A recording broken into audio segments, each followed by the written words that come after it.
सुबह का टाइम है फ्रेंड्स, और हमारे यहाँ पर इतना भयंकर आंधी तूफान आया है कि कुछ बता नहीं सकते। चलिए आप लोगों को पहले दिखलाते हैं, देख सकते हैं क्या नज़ारा है हवा का।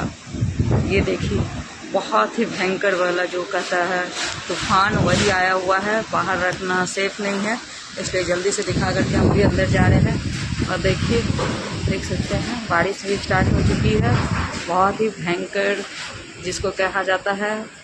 उसी हिसाब से देखिए आंधी तूफान आने वाला है। देखिए बारिश भी शुरू हो चुकी है, हल्की हल्की बारिश होना शुरू हो चुका है।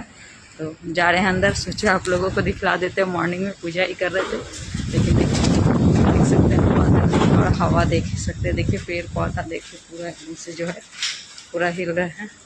ये देखिए पूरा अंधेरा ही है, पूरा साफ नहीं हुआ है, मॉर्निंग का ही समय है।